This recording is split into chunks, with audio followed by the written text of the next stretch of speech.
નમસ્તે વિદ્યાર્થી મિત્રો, ગયા લેક્ચરની અંદર આપણે છેલ્લે જે ટોપિક હતો એ જે ટોપિકની અંદર આપણે બે વ્યાખ્યાઓ લીધી હતી. એક હતું ઋતુકીય ઋતુચક્ર ઓસ્ટસ સાયકલ, બીજી વ્યાખ્યા હતી માસિક ઋતુચક્ર મેન્સ્ટ્રુઅલ સાયકલ. ફરીથી આપણે એનું ક્વિક રિવિઝન લઈ લઈએ કે કેટલાક જે જરાયુ ધરાવતા જે સસ્તન વર્ગની જે માદા હોય એની અંદર ચોક્કસ સમયગાળે એની અંદર જે પ્રજનન અંગો હોય, દાખલા તરીકે અંડપિંડ, સહાયક અંગો, પ્રજનનના સહાયક અંગો, અંતઃસ્ત્રાવ, એની અંદર ચક્રીય ફેરફારો જોવા મળતા હોય અને ચોક્કસ ઋતુની અંદર જોવા મળતા તેને કહીએ આપણે ઓસ્ટસ સાયકલ અથવા તો ઋતુકીય ઋતુચક્ર તરીકે ઓળખીએ છીએ. અને ખાસ કરીને કયા સજીવોમાં જોવા મળતા હતા તો એના ઉદાહરણ યાદ રાખજો. નોન પ્રાઇમેટ્સ. નોન પ્રાઇમેટ્સ ની અંદર આપણે કયા કયા ઉદાહરણ લઈ શકીએ? ગાય, ભેંસ, વાઘ, સિંહ, ઘેટા, બકરા વગેરે ઉદાહરણ લઈ શકીએ આપણે. એવી જ રીતે વ્યાખ્યા હતી માસિક ઋતુચક્ર. એની અંદર આવા જે ફેરફારો, ચક્રીય ફેરફારો થઈ તો અંડપિંડ હોય કે સહાયક પ્રજનન અંગો હોય, અંતઃસ્રાવની અંદર જે ચક્રીય ફેરફારો થઈ અને એ ચક્રીય ફેરફારો જો પ્રાઇમેટ્સ ની અંદર થતા હોય તો પ્રાઇમેટ્સ ની અંદર કયા નામથી ઓળખાય? તો એ ચક્રીય ફેરફારો છે પ્રાઇમેટ્સ ની અંદર એ માસિક ઋતુચક્ર તરીકે ઓળખીએ છીએ, મેન્સ્ટ્રુઅલ સાયકલ તરીકે ઓળખીએ છીએ. હવે એની અંદર પ્રાઇમેટ્સ ની અંદર આપણે કયા ઉદાહરણ લઈ શકીએ? તો એની અંદર વાનર, એપ અને માનવ, ત્રણે ત્રણ જે રહ્યા એ ઉદાહરણ છે પ્રાઇમેટ્સના. તો પ્રાઇમેટ્સની અંદર જે ચક્રીય ફેરફારો જોવા મળતા હોય પ્રજનનિક તબક્કાની અંદર તો એને આપણે માસિક ઋતુચક્ર તરીકે ઓળખીએ છીએ. હવે એનાથી આપણે આગળ જોવાનું છે તો એ જે છે ટોપિક, એની અંદર કેટલાક જે સસ્તનો જે જંગલની અંદર મુક્ત અવસ્થાની અંદર એ વિચરતા હોય અને એના પ્રાજનનિક તબક્કાની અંદર જંગલની અંદર જે મુક્ત રીતે ફરતા હોય એવા જે સસ્તન વર્ગના પ્રાણીઓ એની અંદર પ્રજનન તબક્કાની અંદર મેં કીધું ચક્રીય ફેરફારો એ ચોક્કસ ઋતુ દરમિયાન જ જોવા મળતા હોય અને એ ઋતુ દરમિયાન જ એ પ્રજનન કરતા હોય તો એવા પ્રજનન કરતા સજીવોને આપણે કહીશું ઋતુકીય સંવર્ધક. એને આપણે કયા નામથી ઓળખીશું? ઋતુકીય સંવર્ધકો. ઋતુકીય સંવર્ધકો શા માટે નામ આપીને સિઝનલ બ્રીડર્સ તરીકે ઓળખીએ? સિઝનલ બ્રીડર્સ શા માટે કહીએ છીએ? કે જે સસ્તન વર્ગના જે પ્રાણીઓ છે માદાની અંદર ખાસ જે ઋતુકીય અથવા તો કે આપણે જે ચક્રીય ફેરફારો થઈ એ એના સંપૂર્ણ પ્રાજનનિક તબક્કાની અંદર એ અનુકૂળ ઋતુની અંદર અથવા તો ચોક્કસ ઋતુની અંદર એ પ્રજનન માટે સક્રિય થતા હોય તો એવા સક્રિય થતા અને પ્રજનન કરતા હોય ચોક્કસ ઋતુની અંદર અનુકૂળ પરિસ્થિતિની અંદર તો એવા આપણે સંવર્ધકોને કહીએ છીએ ઋતુકીય સંવર્ધક અથવા તો સિઝનલ બ્રીડર તરીકે ઓળખીએ છીએ. દરેક સસ્તન વર્ગની અંદર આવું શક્ય હોતું નથી. કેટલાક એવા પણ સજીવો છે કે જેના પ્રાજનનિક તબક્કાની અંદર વધુ પ્રજનન કરવા માટે સતત સક્રિય હોય છે. તો એવા સતત જે સક્રિય હોય અને વારંવાર પ્રજનન કરતા હોય તો એવા આપણે સંવર્ધકો હોય તો એવા સંવર્ધકોને આપણે કહીશું સતત સંવર્ધક.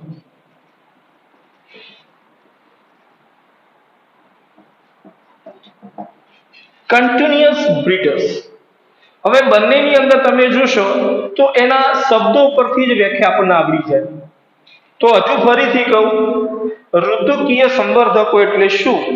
સસ્તન વર્ગના જે જંગલની અંદર મુક્ત રીતે વિચરતા હોય એવા સસ્તન વર્ગના પ્રાણીઓની અંદર એનો જે પ્રાજનનિક તબક્કો હોય જેની અંદર ઋતુકીય ફેરફારો થતા હોય, ચક્રીય ફેરફારો થતા હોય તો એ ચક્રીય ફેરફારો એ અનુકૂળ પરિસ્થિતિની અંદર અથવા તો અનુકૂળ સ્થિતિની અંદર થતા હોય, ચોક્કસ ઋતુ દરમિયાન થતા હોય અને એ સજીવો પ્રજનન કરતા હોય તો એને એવા સજીવોને આપણે કયા નામથી ઓળખીશું? ઋતુકીય સંવર્ધકો, સિઝનલ બ્રીડર્સ તરીકે ઓળખીએ છીએ. આ બાબતમાં હવે ખ્યાલ આવી ગયો હશે. ચલો એના પછી હજુ ફરીથી રિવાઇન્ડ કરીએ આપણે. સતત સંવર્ધકો, કન્ટિન્યુઅસ બ્રીડર્સ એટલે શું? અહીંયા તમે જોઈ શકો ચોક્કસ ઋતુની અંદર જ એ સક્રિય થતા હોય, પરંતુ અહીંયા એવું નથી કે સસ્તન વર્ગના જે પ્રાણીઓ હોય એની અંદર જે ચક્રીય ફેરફારો થાય એ સતત થતા હોય અને એની અંદર એ વારંવાર પ્રજનન કરવા માટે સક્રિય હોય, એવા આપણે પ્રાણીઓને કહીશું સતત અથવા તો કન્ટિન્યુઅસ બ્રીડર્સ તરીકે ઓળખીએ છીએ. ખ્યાલ આવી ગયો છે આટલી બાબત? તો આપણને આટલી બાબત ખબર પડ્યા પછી સજીવનો કોઈ પણ સજીવ હોય એના જીવનની અંદર 3 તબક્કા આવતા. જન્મથી લઈ પુખ્ત અવસ્થા પ્રાપ્ત કર્યા પહેલાનો જે સમયગાળો છે, જેની અંદર કોઈ પણ સજીવ હોય ફક્ત ને ફક્ત વૃદ્ધિ કરશે, તો એના આગળનો ટોપિક આપણે લઈ લીધેલો છે. એને આપણે કહીશું પ્રાણીઓની અંદર જુવેનાઇલ તબક્કો, વનસ્પતિની અંદર એને વાનસ્પતિક તબક્કા તરીકે ઓળખીએ છીએ. ચલો પછી પ્રજનન ક્ષમતા પ્રાપ્ત થાય એ પ્રાજજનિક તબક્કો અથવા પ્રજનન તબક્કા તરીકે ઓળખીએ છીએ, કે જે તબક્કાની અંદર જે તે સજીવ હોય એ વારંવાર પ્રજનન કરી પોતાની નવી સંતતિએ પેદા કરશે. પ્રજનન તબક્કો પૂરો થઈ જાય તો ધીમે ધીમે એ સજીવની અંદર ચયાપચય ક્રિયાનો દર ધીમે ધીમે ઘટશે અને એના કોષો ધીમે ધીમે ક્ષીણ થતા જશે. તો એ તબક્કાની અંદર એ પ્રજનન પણ કરી શકતો નથી, તો એ તબક્કાને આપણે કહીશું વૃદ્ધત્વ. તો કોઈ પણ સજીવ હોય એ સજીવની અંદર 3 તબક્કા હોય. પ્રાણીઓ હોય તો જુવેનાઇલ તબક્કો, પ્રજનન તબક્કો અને વૃદ્ધત્વ. વનસ્પતિની અંદર પણ વાનસ્પતિક તબક્કો, પ્રજનન તબક્કો અને વૃદ્ધત્વ. તો આ દરેક સજીવોની અંદર 3 જે તબક્કા હોય એ આપણે જોઈએ છીએ. અને વૃદ્ધત્વ પછી ચયાપચય ક્રિયાની અંદર અપચય ક્રિયાનો દર ખૂબ જ વધી જાય અને અપચય ક્રિયાનો દર વધી જશે એટલે અવ્યવસ્થાનું મૂલ્ય ખૂબ જ વધતું જાય. અને અવ્યવસ્થાના મૂલ્યને આપણે શું કહીએ છીએ? ધોરણ 11 માં ભણી ગયેલા છે કે ચયાપચય ક્રિયાની અંદર અપચય ક્રિયાનો દર જ્યારે વધી જાય એટલે અવ્યવસ્થાનું મૂલ્ય વધશે, જેને આપણે કહીએ છીએ એન્ટ્રોપી. હવે એ એન્ટ્રોપી જ્યારે મહત્તમ થાય, એન્ટ્રોપી મહત્તમ થાય ત્યારે આપણે સમજી લેવાનું કે એ જે તે સજીવ હોય એની અંદર અપચય ક્રિયાનો દર સૌથી વધારે, અને અપચય ક્રિયા વિઘટનાત્મક છે. તો ધીમે ધીમે કોષોની કાર્યક્ષમતામાં ઘટાડો થશે. એક સમય એવો આવશે કોષ પોતાની કાર્યક્ષમતા ગુમાવી દેશે. કોષ પોતાની કાર્યક્ષમતા ગુમાવી દેશે તો એની અસર સીધી પેશી, અંગતંત્ર પર સીધી થતી હોય. કોષ નિષ્ક્રિય થઈ જાય તો ધીમે ધીમે પેશી, અંગ અને અંગતંત્ર પણ શું થઈ જશે? નિષ્ક્રિય થઈ જશે. સજીવ દેહની અંદર રહેલા તમામે તમામ અંગતંત્રો એક જ સમયે નિષ્ક્રિય થઈ જાય તો મૃત્યુ થયેલું છે એવું કહેવાય. તો આ વાત થઈ સજીવના અંદર આવતા તબક્કાઓ. વાનસ્પતિક તબક્કો પ્રાણી હોય તો જુવેનાઇલ તબક્કો, પ્રજનન તબક્કો, વૃદ્ધત્વ અને છેલ્લે મૃત્યુ. તો હવે આ ટોટલી જે ટોપિક હતો એ પ્રજનન તબક્કા ઉપર આધારિત છે. હવે આપણે જોવાનું છે જે લિંગી પ્રજનન થાય એની અંદર કઈ કઈ ઘટનાઓ અથવા તો કઈ કઈ પ્રક્રિયાઓનો સમાવેશ થાય છે એ ટોપિક ઉપર આપણે ફોકસ કરવાનું છે હવે. તો લિંગી પ્રજનન, સમગ્ર લિંગી પ્રજનનની જે આપણે કઈ પ્રક્રિયા છે એની અંદર મેં જ્યારે સમજાય છે લિંગી પ્રજનન એની અંદર ઉલ્લેખ કરેલો છે. તો લિંગી પ્રજનનની અંદર સૌપ્રથમ પુખ્ત અવસ્થાએ જન્યુઓનું નિર્માણ થાય. તો જન્યુઓનું નિર્માણ થાય તો કયા જન્યુઓનું નિર્માણ થશે? મેં તમને એ વખતે કીધું હતું કે લિંગી પ્રજનનની અંદર જન્યુઓ 2 પ્રકાર, નર જન્યુ અને માદા જન્યુ. પિતૃઓની સંખ્યા 2. તો 2 પિતૃઓ કયા? તો વિજાતીય પિતૃ એક નર હોય એક માદા. નરની અંદર પુખ્ત અવસ્થાએ શાનું નિર્માણ થશે? નર જન્યુનું નિર્માણ થાય. એવી જ રીતે માદાની અંદરથી પુખ્ત અવસ્થાએ માદા જન્યુનું નિર્માણ થશે. જન્યુનું નિર્માણ થયું એટલે લિંગી પ્રજનન પૂરું એવું નથી. ફરીથી હજી એક સમજાવી દઉં. ધારો કે નર હોય એક પિતૃ તરીકે માતા. પુખ્ત અવસ્થાએ નરમાંથી નરજન્યુનું નિર્માણ થશે, માદામાંથી માદાજન્યુનું નિર્માણ થશે. હવે જન્યુનું નિર્માણ થયું એટલે લિંગી પ્રજનન પૂરું એવું નથી, આ તો શરૂઆત છે. હવે આ નરજન્યુ અને માદાજન્યુ એકબીજા સાથે જોડાય એને કહેવામાં આવે છે જન્યુ જોડાણ. શબ્દ યાદ રાખજો, નરજન્યુ અને માદાજન્યુ એકબીજા સાથે જોડાય એ ઘટનાને આપણે શું કહીશું? જન્યુ જોડાણ. ઘણી વખત જન્યુ યુગ્મન પણ લખેલું હોય છે. જન્યુ યુગ્મન, યુગ્મનનો મીનિંગ જોડાણ. જ્યારે જન્યુ જોડાય તો એ ઘટનાને પણ અન્ય નામથી પણ ઓળખીએ છીએ, જેને કહીએ છીએ આપણે ફલન. કયા નામથી ઓળખીએ છીએ આપણે એને? ફલન. તમે અહીંયા જોયું કે નરજન્યુ અને માદાજન્યુનું નિર્માણ થયું, તો જન્યુઓનું નિર્માણ થઈ ઘટના શું કહીએ આપણે? જન્યુ નિર્માણ. હજુ આપણે આગળ જોવાના છીએ જન્યુઓના પ્રકાર છે. હવે બીજી પ્રોસેસ શું થશે કે નરજન્યુ એ વહન પામીને કયો જશે? માદાજન્યુની નજીક.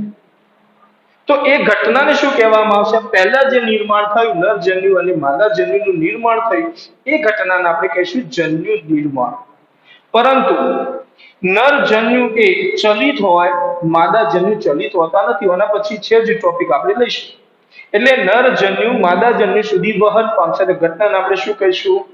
જન્યુનું વહન. તો ચલો આટલે ખ્યાલ આવી જાય. તો આ ઘટના કઈ થઈ? જન્યુ નિર્માણ થઈ. ચલો હવે આ નરજન્યુ વહન પામી કયો થશે?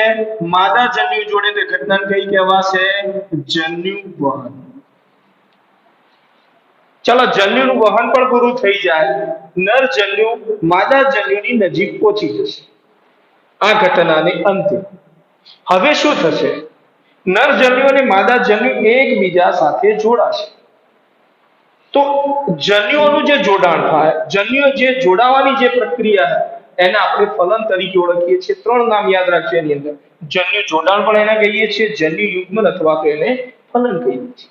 તો તમે જોશો તો આ ઘટના થઈ જન્યુ નિર્માણ, જન્યુ વહન, પછી ઘટના કઈ થશે? ફલન. ચલો ફલન થઈ જાય એટલે એક કોષ બનશે. કયો? ફલિતાંડ. કયો કોષ બનશે? ફલિતાંડ. એક જ કોષ છે. એની અંદર સતત શું થશે? કોષ વિભાજન અને કોષ વિભેદન. કોષ વિભાજન અને કોષ વિભેદન એ પ્રક્રિયા થશે. ક્રમશઃ એની અંદર એક કોષમાંથી અનેક કોષોનો સમૂહ થશે, જેને આપણે કહીશું ભ્રૂણ. બનશે શું? ભ્રૂણ બનશે.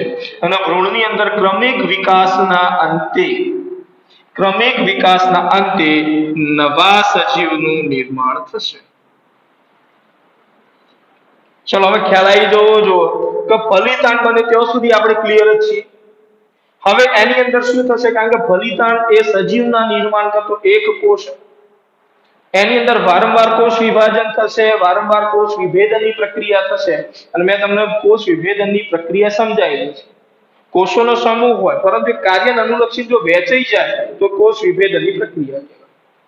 તો કોષ વિભાજન અને કોષ વિભેદનના અંતે કોષોનો એક સમૂહ પેદા થશે, જેને આપણે ભ્રૂણ તરીકે ઓળખીએ છીએ, ગર્ભ તરીકે પણ એને ઓળખીએ છીએ.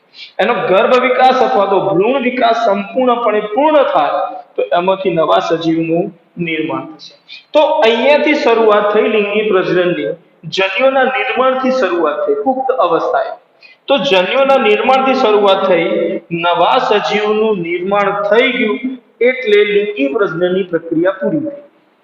તો હવે વિચાર કરો કે આખું જે લિંગી પ્રજનનની જે પ્રક્રિયા છે એ ત્રણ તબક્કાની અંદર વહેંચવામાં આવી છે. કયા ત્રણ તબક્કા? તો એની અંદર હું પહેલો સમજાવી દઉં કે જેની અંદર નરજન્યુ અને માદાજન્યુનું શું થાય છે? નિર્માણ થયા પછી જન્યુનું વહન થાય, ફલન, પછી ભ્રૂણ અથવા તો કહીએ ગર્ભ વિકાસ. તો ત્રણ જે તબક્કા અથવા તો ત્રણ ઘટનાઓની અંદર લિંગી પ્રજનનને વિભાજિત કર્યું છે, એનો જે બેઝ બનાવ્યો છે ફલન.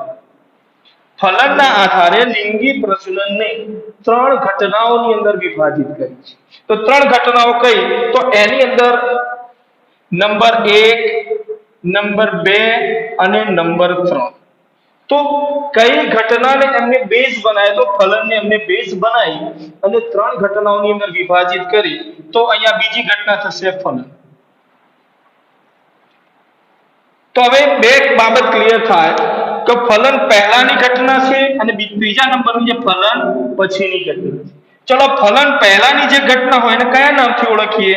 તો પહેલા માટે શબ્દ વપરાય છે પૂર્વ ફલન.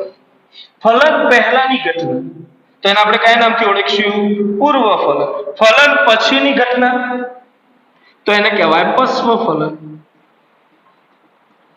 ચલો, હવે લિંગી પ્રજનનની 3 તબક્કા અથવા તો 3 ઘટનાઓ ક્લિયર થઈ જાય. કઈ 3 ઘટનાઓ થશે? મેં તમને એટલા માટે આ બાબત ક્લિયર કરી, કારણ કે તમે જોશો તો ફલનની ઘટના જે છે એને બેઝ બનાવી અને 3 ઘટનાઓની અંદર અથવા તો 3 તબક્કાની અંદર આખી લિંગી પ્રજનનની જે પ્રક્રિયા એ વેચાઈ. બેઝ કયો બનાવ્યો? ફલન ક્યારે થાય? જન્યુઓ જોડાય ત્યારે. તો જન્યુઓ જોડાય એ ઘટના કઈ છે? ફલન. તો જન્યુઓ જોડાયા પહેલાની ઘટના શામાં આવી જશે? પૂર્વ ફલનમાં આવશે. ચલો, જન્યુઓ જોડાયા પછીની ઘટનાઓ શામાં આવશે? પશ્વ ફલન. ચલો, હવે આ ચાર્ટ જુઓ. હવે ખબર પડી જાય કે પૂર્વ ફલનની અંદર કઈ કઈ ઘટનાઓ થશે. તો ચલો આપણે અહીંયા દોરી દઈએ કે આટલો જે ભાગ છે આ એ ફલનની અંદર આવશે, આ જે ભાગ એ પૂર્વ ફલનની અંદર આવશે અને આ જે ભાગ એ પશ્વ ફલનની અંદર આવશે. બિલકુલ ક્લિયર થઈ જાય. ચલો, હવે આપણે જોઈએ ફલન. તો ફલનની અંદર શું થાય? મેં એટલા માટે અહીંયા સમજાવી દીધું જો કે જન્યુઓનું જોડાણ થાય. નર જન્યુ માદા જન્યુ સાથે જોડાવાની ઘટનાને આપણે કહીએ ફલન. નર જન્યુ માદા જન્યુ સાથે જોડાય ઘટનાને કહીએ જન્યુ જોડાણ, જન્યુ યુગ્મન અથવા તો ફલન તરીકે ઓળખીએ છીએ. તો ફલન તરીકે ઓળખીએ, બેઝ બનાવી દીધો ફલન. તો ફલનની બીજો તબક્કો. હવે તમે જુઓ, ફલન પહેલા કઈ ઘટના થાય? તો ફલન પહેલા પુખ્ત અવસ્થા પ્રાપ્ત થાય. પુખ્ત અવસ્થા પ્રાપ્ત થયા પછી જો નર હોય પિતૃ, તો એની અંદરથી નર જન્યુનું નિર્માણ થાય. એ ઘટનાને આપણે કયા નામથી ઓળખીએ છીએ? જન્યુ નિર્માણ. માદા હોય તો એની અંદરથી શાનું નિર્માણ થશે? માદા જન્યુનું નિર્માણ થાય. જન્યુનું નિર્માણ થવાની ઘટનાને આપણે કયા નામથી ઓળખીએ? જન્યુ નિર્માણ તરીકે ઓળખીએ છીએ. ખ્યાલ આવી જશે આટલી બાબત. ચલો, હજુ ફલનની ઘટના તરત નહીં થઈ ગઈ. નર જન્યુનું નિર્માણ થયું, માદા જન્યુનું નિર્માણ થયું. એ નર જન્યુ એ કોઈ પણ માધ્યમ દ્વારા વહન પામી ક્યાં આવશે? માદા જન્યુની નજીક આવશે. તો એ ઘટનાને આપણે કયા નામથી ઓળખીએ છીએ? તો નર જન્યુ એ વહન પામીને માદા જન્યુ સુધી પહોંચવાની જે ઘટના છે એને જન્યુ વહન કહેવામાં આવે છે. નજીક પહોંચ, હજુ જોડાયા નથી. જો જોડાય તો ઘટના કઈ થઈ જશે? ફલન. તો તમે જુઓ, પૂર્વ ફલનની અંદર કોનો સમાવેશ થશે? આ ભાગ છે પૂર્વ ફલન. તો પૂર્વ ફલનની અંદર કોનો સમાવેશ થાય? તો પૂર્વ ફલનની અંદર પહેલી ઘટના કઈ બનશે? તો જન્યુઓનું નિર્માણ. ચલો, બીજી ઘટના કઈ બનશે? જન્યુઓનું વહન. એટલે પૂર્વ ફલન તબક્કો અહીંયા શું થઈ જશે? પૂર્ણ થઈ જશે. તો પૂર્વ ફલન તબક્કાની અંતે નર જન્યુ જે છે એ વહન પામીને માદા જન્યુ સુધી પહોંચશે જ. ચલો, હવે નજીક પહોંચ્યા પછી શું થશે? નર જન્યુએ માદા જન્યુ સાથે જોડાશે. તો જન્યુ જોડાણ, જન્યુ યુગ્મન અથવા તેને આપણે શું કહીએ છીએ? ફલન. તો આ બીજો તબક્કો કયો થશે? ફલન. ચલો, બે તબક્કા ક્લિયર. અહીંયા ખાલી એટલી સમજણ આપવામાં આવે છે કે ભાઈ પૂર્વ ફલન તબક્કાની અંદર કઈ ઘટનાઓ થતી હોય, ફલનની અંદર કઈ ઘટના થાય અને પશ્વ ફલનની અંદર કઈ ઘટના. એટલા માટે આ ચાર્ટ દોરે છે. પૂર્વ ફલન આપણને હવે ક્લિયર થઈ જાય. ફલનની અંદર પણ કઈ ઘટના થાય? ફક્ત અને ફક્ત જન્યુઓ જોડાવે. ચલો, જન્યુઓ જોડાઈ ગયા, બન્યું શું? ફલિતાંડનું નિર્માણ થયું. ફલિતાંડ નિર્માણ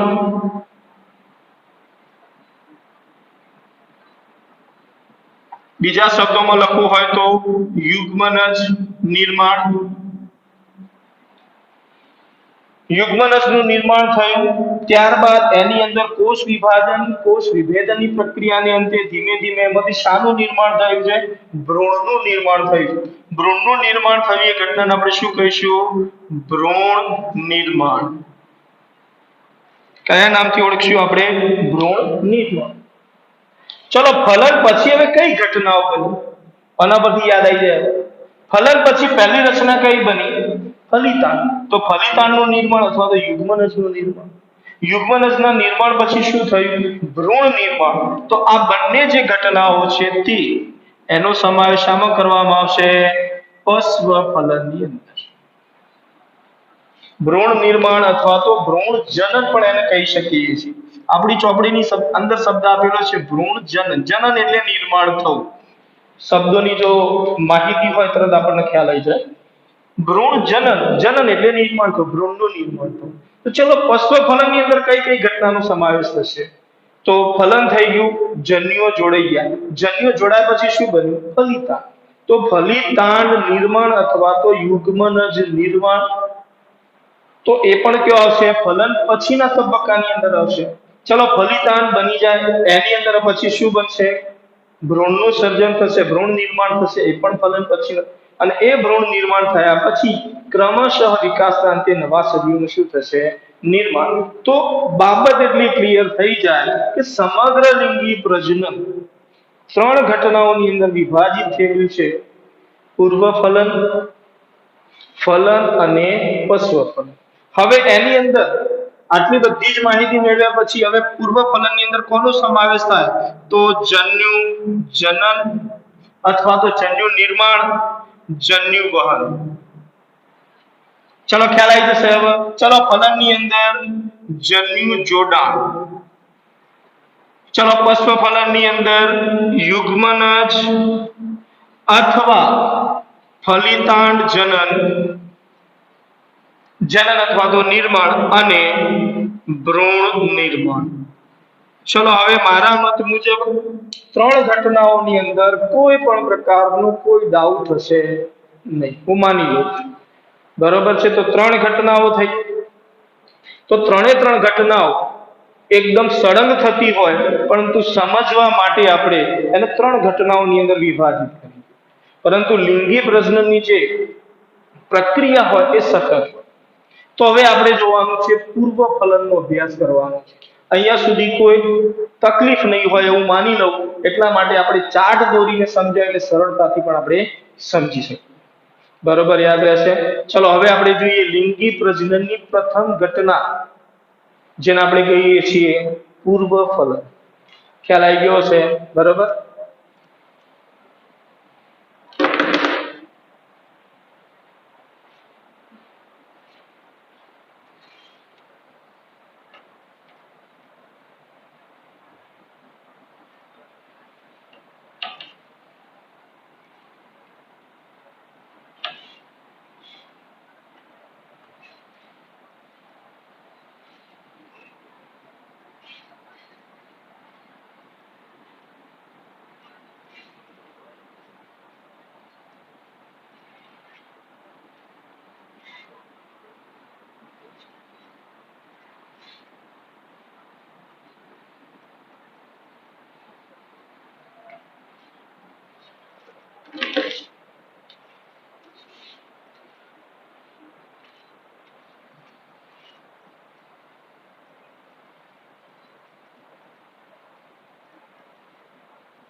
ચલો હવે આપણે જોઈએ પૂર્વ ફલન ઘટનાઓ. અને પૂર્વ ફલન ઘટના એ મુખ્ય બે ભાગની અંદર વહેંચાયેલી છે. સૌપ્રથમ જન્યુઓનું નિર્માણ થાય, ત્યારબાદ ઉત્પન્ન થયેલા જન્યુઓ નર જન્યુ એ માદાજન્યુ સુધી વહન પામશે તો એ ઘટનાને આપણે કહીશું જન્યુ વહન. તો અહીંયા પહેલો આપણે ટોપિક જોઈએ જન્યુ નિર્માણ અથવા તો જન્યુ જનન. તો કેવી રીતે જન્યુઓનું નિર્માણ થાય આપણે ચર્ચા કરી લઈએ કે જ્યારે કોઈ પણ પિતૃ લિંગી પ્રશ્નની અંદર બે વિજાતીય પિતૃ હોય તો એક નર હોય માદા હોય. ચલો એની અંદર પુખ્ત અવસ્થાએ નરની અંદરથી નરજન્યુ અને માદાની અંદરથી માદાજન્યુનું નિર્માણ થાય. ચલો આટલું ક્લિયર. હવે બાબત એટલી યાદ રાખવાની કે જન્યુ હંમેશા એકકીય હોય. યાદ રહેશે, જન્યુ હંમેશા એકકીય હોય. હવે એ એકકીય કેમ હોય મગજમાં ક્લિયર રાખવાનું. આપણે ધોરણ 11 ની અંદર ભણી ગયેલા છે 10મા ચેપ્ટર ની અંદર. તો એકકીય હોવાનું કારણ શું કે જ્યારે જન્યુ માતૃકોષ હોય, મગજમાં ક્લિયર રાખજો કે જન્યુ માતૃકોષ જેની પાછળ બીજાણુ માતૃકોષ હોય, જન્યુ માતૃકોષ હોય, જે શબ્દની પાછળ માતૃકોષ હોય, માતૃકોષ શબ્દ લખેલો હોય એ કોષ હંમેશા દ્વિકીય હોય, 2n હોય. ધારો કે માતૃકોષનું કાર્ય શું? માતૃકોષ હંમેશા દ્વિકીય હોય. અહીંયા તમે જો જન્યુ માતૃકોષ, તો જન્યુ માતૃકોષ એવો એક કોષ છે જેની અંદરથી જન્યુઓનું નિર્માણ થવાનું છે તે, જેની અંદરથી બીજાણુનું નિર્માણ થવાનું છે તે બીજાણુ માતૃકોષ, જેમાંથી જન્યુઓનું નિર્માણ થવાનું છે તે જન્યુ માતૃકોષ. માતૃકોષ પાછળ શબ્દ લખેલો હોય તો યાદ રાખવાનું કે માતૃકોષ હોય હંમેશા દ્વિકીય હોય, 2n હોય. હવે આગળ જોઈએ કે જન્યુ માતૃકોષની અંદરથી અર્ધીકરણની પ્રક્રિયા થાય અને અર્ધીકરણની પ્રક્રિયાને અંતે એમાંથી શાનું નિર્માણ થશે? જન્યુ. જન્યુઓનું નિર્માણ થાય એ વખતથી કમ્પલસરી કઈ પ્રક્રિયા થશે? અર્ધીકરણની. ખ્યાલ આવી જશે આટલી બાબત. તો જન્યુ માતૃકોષ જે દ્વિકીય હોય, જેમાંથી અર્ધીકરણની પ્રક્રિયાને અંતે જન્યુઓનું નિર્માણ થાય. એટલા માટે અહીંયા તમે જોશો જન્યુ માતૃકોષ 2n હોય તો જન્યુ હંમેશા શું હોય? n હોય. એ નરજન્યુ હોય અથવા તો એ માદાજન્યુ. બાબત યાદ રહી જશે એટલે કે જન્યુઓનું નિર્માણ હંમેશા જન્યુ માતૃકોષની અંદરથી થતું હોય અને જન્યુ માતૃકોષ હંમેશા 2n હોય અને એની અંદર અર્ધીકરણની પ્રક્રિયા થઈ જન્યુઓનું નિર્માણ થાય, નરજન્યુ હોય કે માદાજન્યુ. એટલા માટે જન્યુ હંમેશા કેવા હોય? એકકીય.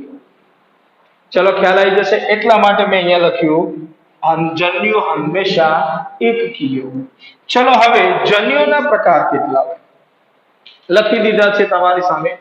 જન્યુઓના પ્રકાર મુખ્ય બે હોય, નરજન્યુ અને માદાજન્યુ. જે વિજાતીય પિતૃ પૈકી જો નર હોય એ નરની અંદર પુખ્ત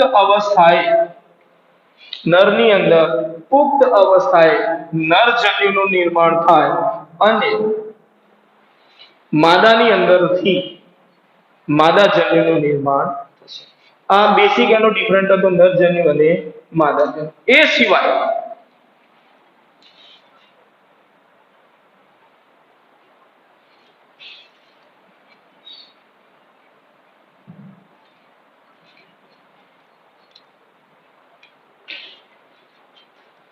જન્યુઓના જે બીજા જે પ્રકાર છે તે જોઈ લઈએ.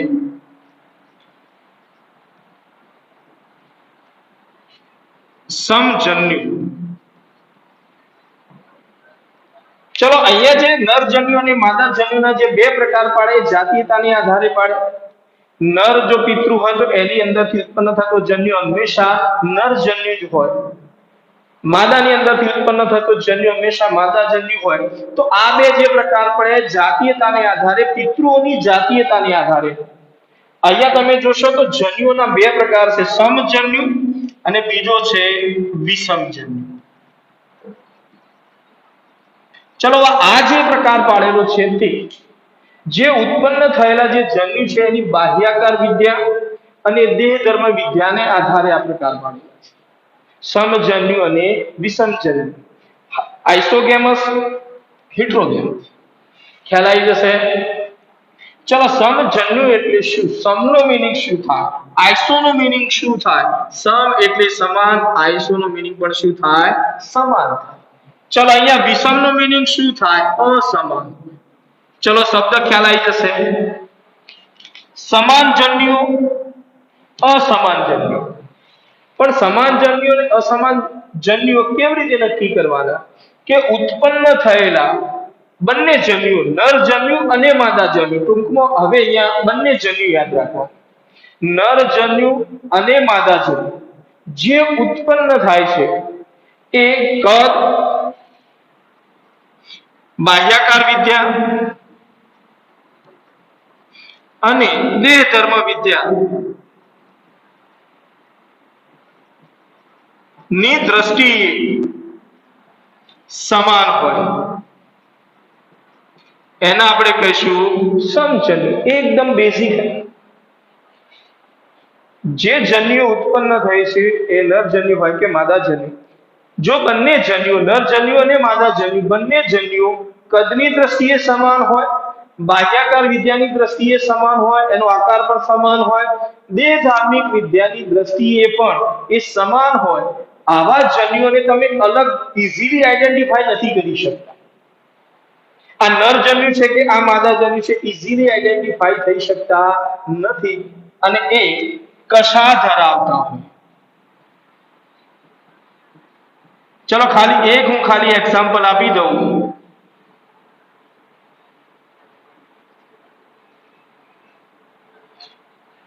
અહીંયા ક્લેડોફોરા જે લીલ હોય છે એના અહીંયા જન્યુઓ બતાવેલા છે. તમને કેવી રીતે ખબર પડશે નર જન્યુ છે કે માદા જન્યુ? થોડું દોરવામાં આકારની દ્રષ્ટિએ થોડો અહીંયા ફેરફાર છે, પણ અહીંયા આપણે સિમિલર જ દોરવાના છે.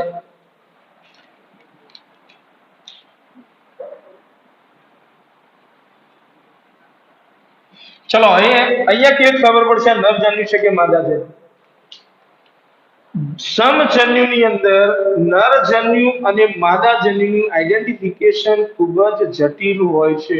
કેમ જટિલ હોય છે? કે નર જન્યુ હોય કે માદા જન્યુ હોય, એ કદની દ્રષ્ટિએ પણ સમાન, બાહ્યાકાર દ્રષ્ટિની જોઈએ તો પણ સમાન દેખાશે, દેહ ધાર્મિક દ્રષ્ટિએ જોઈએ તો પણ કેવા દેખાશે? સમાન અને કશા ધરાવે.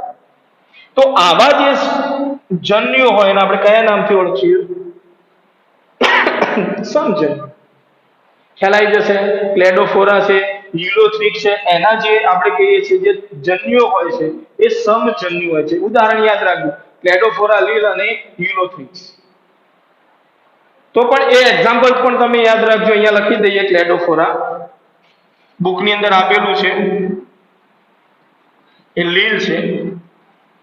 તો એના જે જન્યુઓ કયા કહેવાશે? સમજન્યુ. સરળતાથી તમે એની આઈડેન્ટિફિકેશન કરી શકતા નથી. યાદ રાખજો. ચલો, એનાથી હવે બીજો જોઈએ. આ જો આવડી જાય, આ સરળતાથી આવડી જાય. વિષમજન્યુ એટલે શું? નર જન્યુ અને માદા જન્યુ એકબીજાને સમાન હોતા નથી. એનો મીનિંગ શું થાય? અસમાન હોય. અસમાન એને શું કહેવાય? હિટ્રોગેમસ. આપણે એને કહીશું અસમાન. તો વિષમજન્યુની અંદર શું હોય એનો પણ આપણે પ્રકાર પાડી દઈએ. બે જે પ્રકાર છે, ચલ પૂજન્યુ અને બીજો પ્રકાર છે અચલ જન્યુ. ચલ પૂજન્યુ બીજા નામથી ઓળખવું હોય તો આપણે શુક્રકોષ કહી શકીએ મનુષ્યની અંદર, અને અહીંયા અંડકોષ. ચલો, બંનેની અંદર તફાવત શું હોય? જો સરખા હોય તો એને સમજન્યુ કહેવાય. અહીંયા સરખા નથી તો એને આપણે શું કહીશું? વિષમજન્યુ. તો વિષમજન્યુની અંદર પણ બે પ્રકાર છે, ચલ પૂજન્યુ અને બીજો નંબર છે અચલ. ચલ શબ્દ કેવી રીતે? ચલ હોય એટલે આપણે સમજી લેવાનું એક જગ્યાએથી બીજી જગ્યાએ સરળતાથી માધ્યમ દ્વારા એ જઈ શકતા, અને એના માટે એ મૂવમેન્ટ કરવા માટે એક વિશિષ્ટ પ્રકારની રચના હોય છે જેને આપણે કશા તરીકે ઓળખીએ છીએ. તો અહીંયા ચલ પૂજન્યુને શુક્રકોષના નામથી ઓળખવામાં આવે છે. અહીંયા તો એ ચલ પૂજન્યુ અથવા તો શુક્રકોષ કદમાં કેવા હોય? કદમાં નાના હોય. ચલો અંડકોષ એ અચલિત છે એટલા માટે નામ આપ્યું છું અચળ જન્યુ, એ એક જગ્યાએથી બીજી જગ્યાએ સ્વયં જઈ શકતા નથી, એટલે અંડકોષ એ અચલ જન્યુની અંદર આવશે. અંડકોષનું કદ કેવું હોય તો કદમાં કેવા હોય? મોટા. ક્લિયર થઈ જશે. જો વિરોધાભાસ શરૂઆત થઈ. શુક્રકોષ કદમાં કેવા છે? નાના, જ્યારે અંડકોષ કેવા છે? મોટા. તો આ મેજર ડિફરન્સ છે વિષમજન્યુમાં. અહીંયા જો કદની દ્રષ્ટિએ સમાન નથી, કદની દ્રષ્ટિએ કેવા છે? અસમાન. ચલો એની અંદર હવે કશાની રચના જોવા મળે? કશા હાજર હોય, અહીંયા કશા હાજર હોતી નથી, કશા ગેરહાજર. ચલો ખ્યાલ આવી જશે. કશા શું છે? ગેરહાજર. ચલો મુવમેન્ટની દ્રષ્ટિએ જોઈએ તો શુક્રકોષ કેવા હોય? ખૂબ જ સક્રિય હોય, જ્યારે અંડકોષ અથવા તો માદાજન્યુ એ સક્રિય હોતા નથી, કશા જેવી રચનાની ગેરહાજરી હોવાને કારણે તે કેવા હોય? શિથિલ. ખ્યાલ આવી જશે. તો કદમાં મોટા અંડકોષ કદમાં મોટા હોય, કશાની ગેરહાજરી હોય અને શિથિલ હોય. તો એવી જ રીતે ચલભુજન્ય અથવા શુક્રકોષ કદમાં નાના હોય, કશાની હાજરી હોય અને સક્રિય હોય. તો અહીંયા તમે જોશો તો બંનેની કદની અંદર પણ, આકારની અંદર પણ, બાહ્યાકાર દ્રષ્ટિએ પણ અથવા તો દેહ ધર્મ વિદ્યાને આધારે પણ જુદાપણું જોવા મળે. એના માટે નામ શું આપેલું છે? વિષમ. બરોબર, યાદ રહી જાય.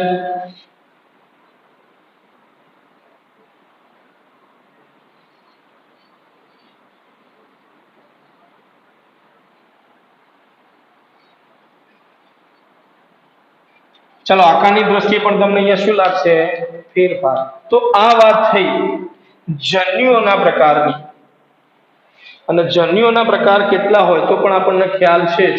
હવે તમારા બોર્ડની અંદર જે જન્યુઓના જે પ્રકાર લખેલા છે, ઝડપથી રિવિઝન કરી લો કે પૂર્વફલનની અંદર આપણે પહેલી જે ઘટના થતી હોય, જન્યુઓનું નિર્માણ થાય અને એના પછી જન્યુઓનું નિર્માણ થયા પછી જન્યુઓનું વહન થાય. તો આપણો પહેલો જે ટોપિક છે જન્યુઓનું જનન અથવા તો જન્યુઓનું નિર્માણ, તો એની અંદર નર અને માદા બે વિજાતીય પિતૃ પુખ્ત અવસ્થાએ નરજન્યુ અને માદાજન્યુનું નિર્માણ કરશે. તો આ નરજન્યુ અને માદાજન્યુ પિતૃની જાતિના આધારે પ્રકાર પડશે અને જન્યુ હંમેશા એકકીય હોય એ બાબત પણ ક્લિયર કરાવી દીધી. હવે બીજો એક પ્રકાર છે જે જન્યુઓનો સમજન્યુ અને વિષમજન્યુ. કદ, આકાર, બાહ્યકાર વિદ્યાની દ્રષ્ટિએ, દેહ ધર્મ વિદ્યાની દ્રષ્ટિએ જો બંને જન્યુઓ નરજન્યુ અને માદાજન્યુ સમાન હોય તો એને સમજન્યુ આઇસોગેમેટ્સ કહીએ આપણે. તો ક્લેડોફોરા અને યુરેથ્રિક્સ ની અંદર જોવા મળતા બંને સમજન્યુઓ હોય. નરજન્યુ અને માદાજન્યુ સરળતાથી આઈડેન્ટિફાઈ થતા નથી. ચલો એવી જ રીતે કદ, આકાર, બાહ્યાકાર વિદ્યા, દેહ ધર્મ વિદ્યાની દ્રષ્ટિ અલગ હોય તો એને આપણે કહીશું વિષમજન્યુ, હિટ્રોગેમસ. હવે એની અંદર બે જે પ્રકાર છે, શુક્રકોષ અથવા તો આપણે કે ચલભુજન્યુ અને અંડકોષ. ચલો શુક્રકોષની ચર્ચા કરીએ. કદમાં નાના હોય, કશાની હાજરી હોય અને ખૂબ જ સક્રિય હોય. તો એવી જ રીતે અંડકોષ કદમાં મોટા હોય, કશાની ગેરહાજરી હોય અને શિથિલ હોય.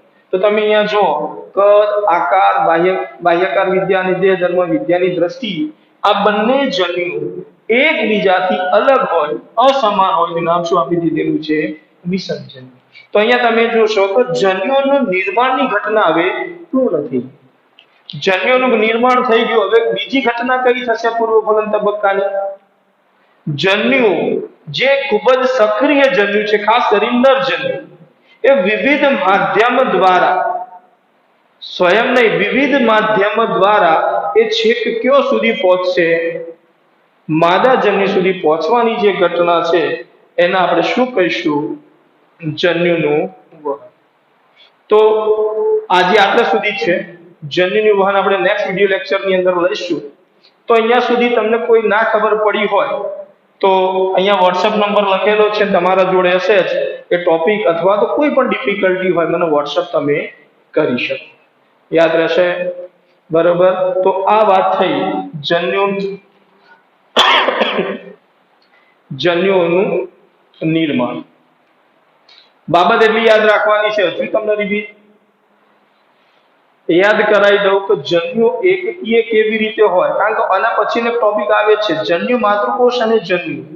જન્યુ માતૃકોષ હંમેશા દ્વિકીય હોય અને જન્યુ હંમેશા એકકીય હોય. સારું કે ખાલી એક બેઝિક એક્ઝામ્પલ આપણે લઈએ કે માનવની અંદર રંગસૂત્ર હોય 46 રંગસૂત્ર હોય 23 જોડ કહીએ તો એની અંદરથી જન્યુ માતૃકોષની અંદર 46 હોય તો જન્યુની અંદર કેટલા હોય? તો સીધો ખબર પડી જાય જન્યુ માતૃકોષ હંમેશા 2n હોય, જન્યુ હંમેશા n હોય, તો અહીંયા 2n બરાબર 46 n બરાબર 3. હવે આની અંદરથી કોઈ પણ પ્રકારનો એમસીક્યુ પૂછાઈ શકે. માનવના ખાલી બેઝિક એક ઉદાહરણ લઈ, માનવના જન્યુ માતૃકોષની અંદર રંગસૂત્રોની સંખ્યા કેટલી હોય? 46. માનવના જન્યુની અંદર રંગસૂત્રોની સંખ્યા કેટલી હોય? તો 23. ખ્યાલ આવી જશે. તો આ ખાલી એક એક્ઝામ્પલ લીધું. હવે પછીનો જે ટોપિક આવશે એની અંદર આ ડિટેલિંગમાં આપણે ભણીશું. Thank you.